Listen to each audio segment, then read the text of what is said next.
Mohon izin saya melanjutkan tadi apa yang disampaikan oleh Pak Menteri, bahwa memang Bappenas saat ini sedang menyusun desain baru dari transformasi ekonomi Indonesia yang inklusif dan berkelanjutan untuk meningkatkan kesejahteraan masyarakat Indonesia.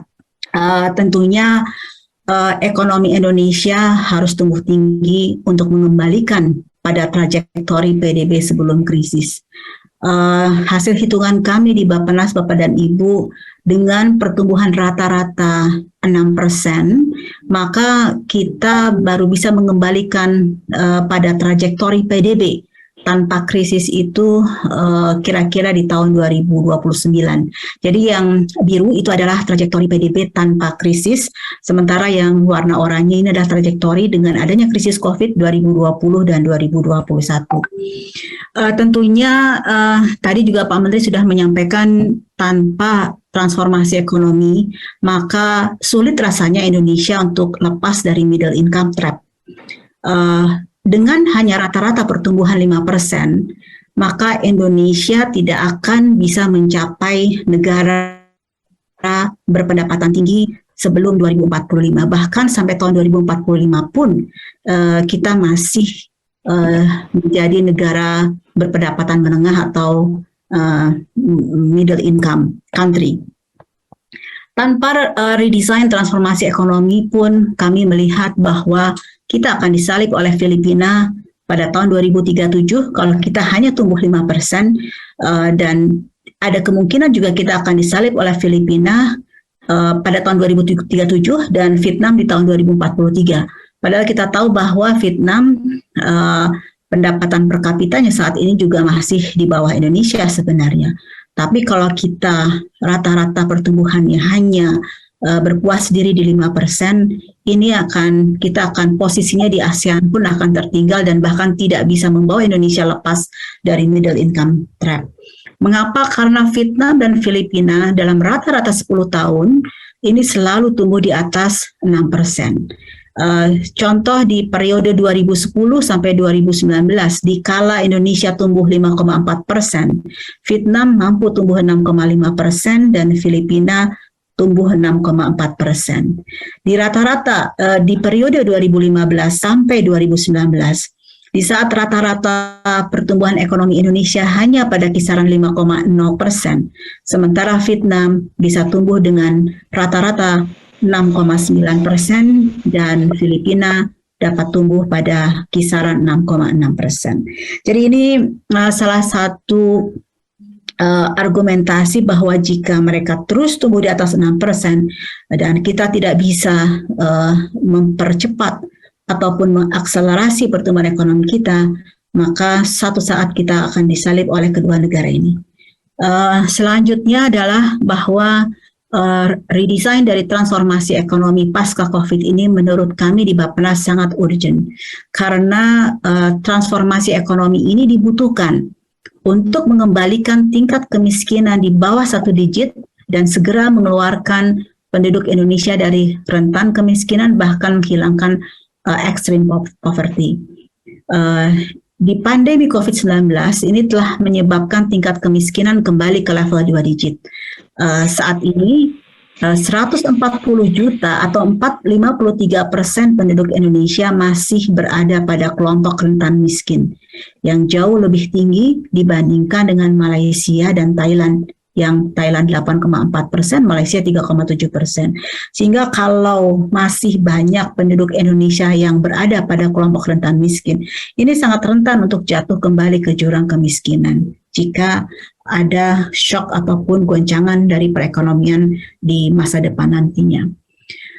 Pertanyaan berikutnya adalah, dengan kinerja pertumbuhan ekonomi yang relatif stagnan selama 2 dekade sekitar 5%, dan tantangan global saat ini dan juga megatrend global di masa datang di berbagai bidang termasuk digitalisasi, lalu kemudian tren baru dari ekonomi hijau, pertanyaan berikutnya adalah, mampukah kita mencapai kondisi pertumbuhan ekonomi yang cukup tinggi antara 6% sampai 7% untuk kita bisa mewujudkan visi Indonesia 2045. yaitu visi kita sebenarnya adalah bahwa di tahun 2045 kita ingin menghadiahkan di saat 100 tahun kemerdekaan Indonesia, kita menghadiahkan bahwa Indonesia sudah graduate dan masuk kepada kelompok negara berpendapatan tinggi. Tentunya syarat kita mewujudkan visi Indonesia 2045 ini adalah kita harus bertransformasi. Dan aspek fundamental dari transformasi ekonomi yang harus kita siapkan dari sekarang berkaca pada pengalaman beberapa negara yang berhasil keluar dari MIT seperti Jepang, Korea, dan Cina. Yang Cina diramalkan akan segera keluar dari MIT, kalau Jepang dan Korea sudah menjadi negara berpendapatan tinggi. Ada dua aspek fundamental penting. Yang pertama adalah penguatan ataupun pengembangan human capital yang disertai dengan riset dan inovasi yang tangguh, dan yang kedua adalah penguatan kelembagaan. Ini yang kita sebut adalah fondasi penting untuk kita bisa lalu melakukan transformasi ekonomi secara konsisten dan terus-menerus, sehingga kita betul-betul bisa lepas dari middle income trap. Kita ingin berkaca dari beberapa negara yang sempat keluar dan masuk lagi kepada middle income trap. Hanya sedikit negara yang mampu lulus menjadi high income country dan terus mereka berada dalam kelompok high income country, seperti misalnya Jepang, Singapura, Korea Selatan yang memang berhasil keluar dari status middle income trap dalam waktu yang cukup pendek atau tidak terlalu lama. Sementara itu kalau kita lihat Brazil, Meksiko, Turki, Malaysia masih berkutat di kelompok pendapatan menengah dalam waktu yang lama. Tetangga kita Malaysia sudah 50 tahun lebih berada dalam kategori negara berpendapatan menengah. Belajar dari mereka-mereka yang memang masuk dalam kategori negara yang terjebak dalam kategori negara berpendapatan menengah adalah karena memang kondisi demografi yang tidak suportif, termasuk kualitas SDM. Kondisi demografinya mungkin sebagian sudah masuk kepada aging society, sehingga tingkat produktivitasnya pun juga relatif rendah. Yang kedua adalah pasar tenaga kerja tidak efisien, infrastruktur tidak memadai, institusi lemah, pasar keuangan tidak efisien, diversifikasi produk juga relatif tidak baik, serta inovasi yang rendah. Seperti contoh juga Rumania. Sebelum krisis tahun 2019, pada saat Indonesia masuk ke kategori negara berpendapatan atas atau upper middle income, Rumania masuk ke dalam kategori high income country lepas dari middle income trap. Tetapi begitu krisis, Indonesia masuk kembali ke lower middle income, dan Rumania pun yang sudah masuk kategori high income juga kembali masuk kepada negara berpendapatan menengah atau middle income. Jadi memang untuk kita bisa menjadi negara berpendapatan tinggi butuh effort yang tidak bisa dilakukan hanya setahun, 2 tahun, tetapi effort ini harus kita lakukan secara terus-menerus konsisten dan kolaborasi yang kuat antar berbagai pelaku kepentingan. Pengalaman negara lain, kalau kita belajar berapa lama sebenarnya negara-negara ini bisa lepas dan masuk ke dalam kategori high income country. Kita ambil Uruguay, Chili, Kroasia, dan Korea Selatan. Korea Selatan lama waktu sebagai negara lower middle income, dia hanya cukup 7 tahun. Lalu setelah itu dia bisa masuk menjadi negara upper middle income, dan setelah 14 tahun menjadi negara upper middle income, Korea Selatan bisa graduate menjadi high income country. Sehingga dengan demikian Korea Selatan sebagai negara berpendapatan menengah atau middle income totalnya hanya membutuhkan waktu sekitar 21 tahun. Dan dia saat ini sudah berada menjadi high income selama 27 tahun. Kita ambil Chili. Chili adalah karakteristik ekonominya berbeda dengan Korea Selatan. Chili adalah negara yang memang ekonominya cukup besar bergantung kepada komoditas, terutama bahan tambang. dan juga beberapa pada sayuran dan buah-buahan. Chili dengan kondisi ekonomi dan struktur ekonominya yang berbasis pada komoditas ini bisa keluar dari negara berpendapatan, bisa keluar menjadi negara berpendapatan tinggi, tetapi butuh waktu yang lama, yaitu dia berada di dalam middle income country selama 51 tahun. Jadi tentunya Bapak dan Ibu, ini adalah perbedaan yang cukup signifikan. Bagaimana Korea Selatan dengan diversifikasi inovasi dan risetnya bisa mampu mempercepat kondisi atau mempercepat perubahan status dari middle income ke high income. Begitu juga Kroasia yang hanya butuh waktu sekitar 16 tahun. Negara maju rata-ratanya berhasil mencapai pertumbuhan tinggi dan masuk kepada fase high income country, di mana pada saat mereka sebelum masuk high income country ternyata pertumbuhan ekonominya itu rata-rata di atas 5%. Contoh Korea Selatan, sebelum dia masuk kepada high income country, rata-rata pertumbuhan ekonominya adalah 9,5%, baru setelah mereka mencapai high income country, pertumbuhan ekonominya melambat. Pertumbuhan ekonomi Jepang sebelum dia masuk menjadi high income country, rata-rata pertumbuhan ekonomi Jepang berada pada kisaran 6,1%. Namun demikian, Indonesia saat ini sebelum kita graduate menjadi high income country, pertumbuhan ekonomi Indonesia sebelum kita menghadapi krisis COVID-19, pertumbuhan ekonomi kita mengalami perlambatan dan waktu itu sempat stuck di kisaran 5% akibat dari yang tadi Pak Menteri sampaikan, karena memang produktivitas kita menurun. Total faktor productivity kita saat ini dibandingkan dengan negara-negara lain, kita termasuk yang paling rendah. Sementara itu, peran diversifikasi dan hilirisasi ekonomi, kalau kita lihat data sampai dengan 2021, itu bagaimana ranking dari economic complexity yang menunjukkan derajat diversifikasi dari ekonomi suatu negara, kita berada di bawah Vietnam di tahun 2019. Padahal dulu di kisaran 1995 sampai 2010, indeks economic complexity kita masih relatif lebih tinggi dibandingkan dengan Vietnam. Selanjutnya, ini yang ingin kami garis bawahi di sini adalah apabila Indonesia mau keluar dari middle income trap dan menjadi negara berpendapatan tinggi sebelum 2045, maka transformasi ekonomi ini adalah menjadi keharusan. Apa transformasi ekonomi itu? Transformasi ekonomi adalah intinya transformasi ekonomi ini merupakan peningkatan produktivitas.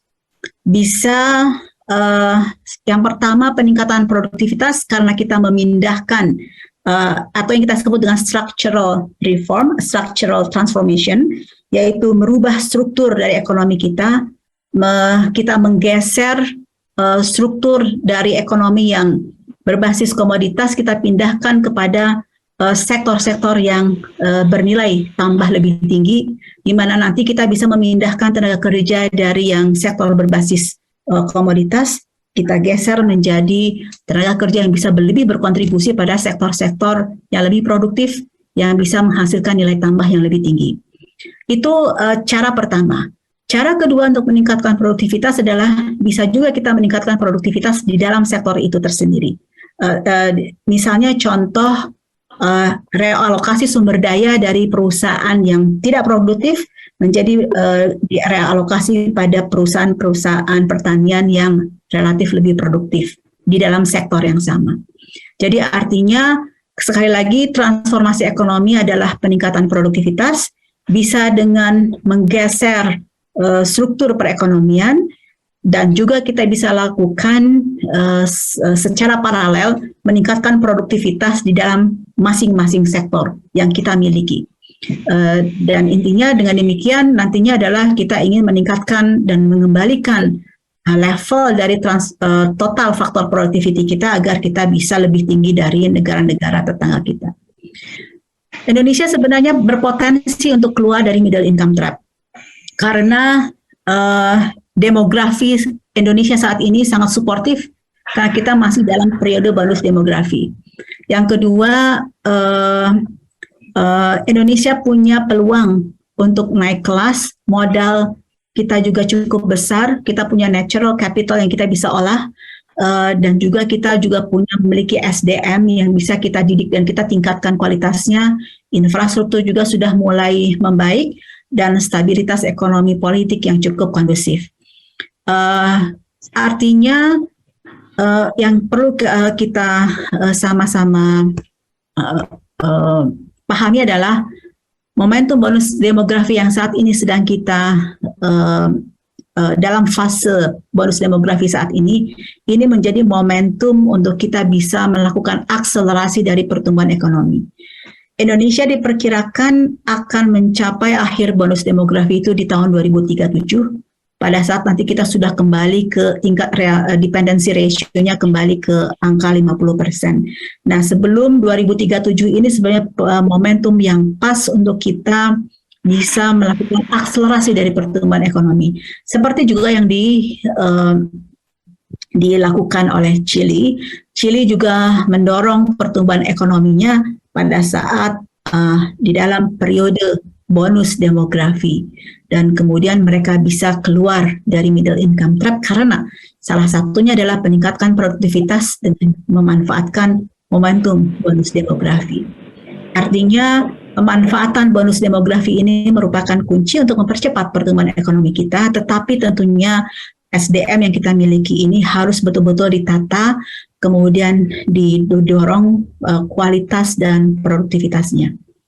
Tentunya marilah kita meningkatkan kesejahteraan bersama melalui transformasi ekonomi, karena dengan pertumbuhan ekonomi yang semakin tinggi, yang inklusif dan berkelanjutan, tentunya kami mengharapkan pertumbuhan ekonomi Indonesia ke depan ini bisa lebih dinikmati oleh semua lapisan masyarakat.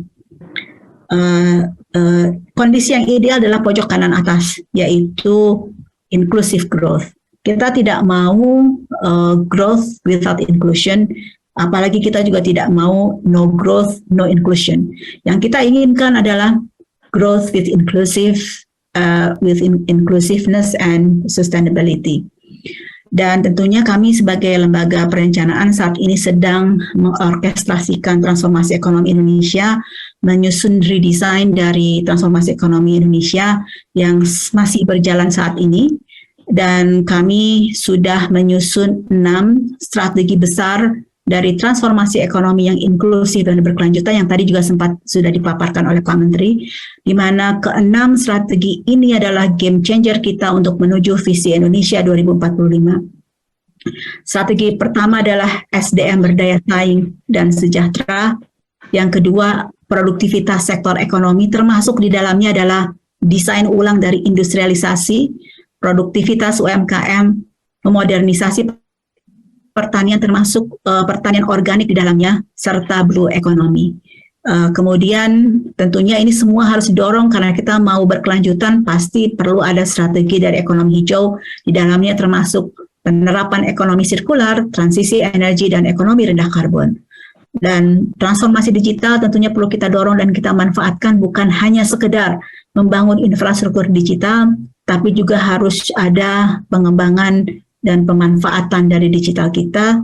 Dan ekonomi Indonesia yang luas harus menjadi economic powerhouse, terintegrasi secara ekonomi domestik yang bisa saling menguatkan satu sama lain, sehingga antar wilayah ini ekonominya bukan menjadi saling kompetitor satu sama lain, tetapi harus saling komplementer. Dan tentunya yang terakhir adalah pengembangan kota baru dan ibu kota Nusantara yang akan menjadi sumber pertumbuhan baru Indonesia masa depan. Kami berharap bahwa redesign dari transformasi ekonomi Indonesia ini akan menjadi legacy dari periode saat ini yang kemudian bisa diteruskan untuk periode-periode berikutnya sampai kita bisa mewujudkan Indonesia Emas 2045. Sedikit saja saya ingin juga menyampaikan bahwa kita sudah meluncurkan dan menyusun peta jalan ekonomi Kerti Bali menuju Bali era baru, hijau, tangguh, dan sejahtera. Ini adalah contoh dari transformasi ekonomi yang kita terapkan di salah satu provinsi. Mengapa Bali duluan? karena waktu itu pada saat pandemi COVID, kami melihat Bali adalah ekonomi yang harus kita selamatkan terlebih dahulu. Karena ternyata selama pandemi COVID itu, ekonomi Bali adalah yang paling terpuruk di antara 34 provinsi.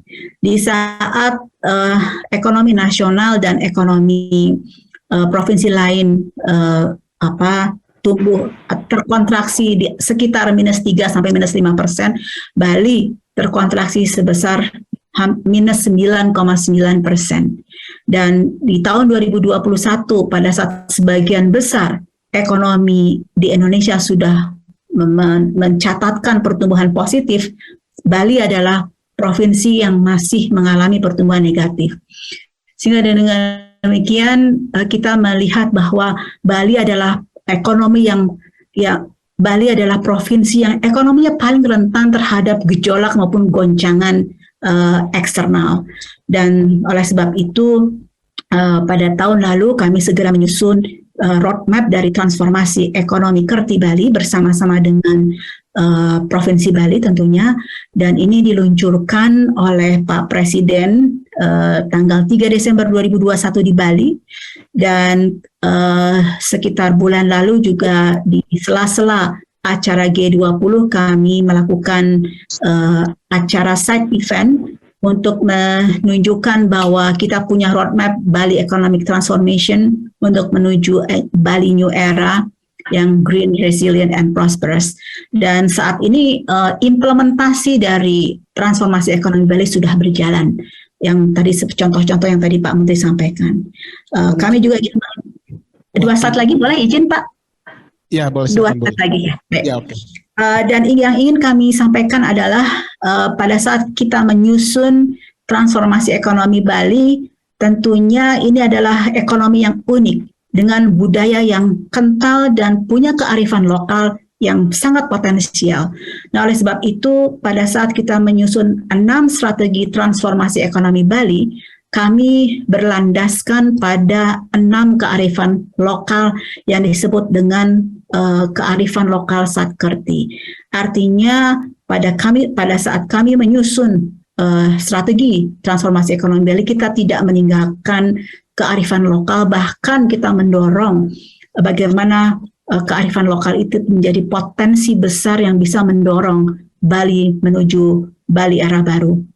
Dan 6 strategi transformasi ekonomi Bali adalah 1. Bali cerdas dan sehat, 2. Bali produktif, 3. Bali hijau, 4. Bali terintegrasi, 5. Bali smart island, dan 6 adalah Bali kondusif. Kami berharap bahwa nantinya Bali akan menuju Bali era baru, hijau, tangguh, dan sejahtera, dan di tahun 2045 PDRB per kapita Bali bisa berada pada kisaran 26.000 US dollar per kapita. Artinya ini nantinya akan setara dengan PDRB per kapita Spanyol saat ini, yang pada kisaran 27.000. Artinya perlu ada peningkatan PDB per kapita 8 kali dari tahun 2020, dan pertumbuhan ekonomi Bali diperkirakan bisa menembus rata-rata 7,4% dengan melakukan transformasi ekonomi Bali ini.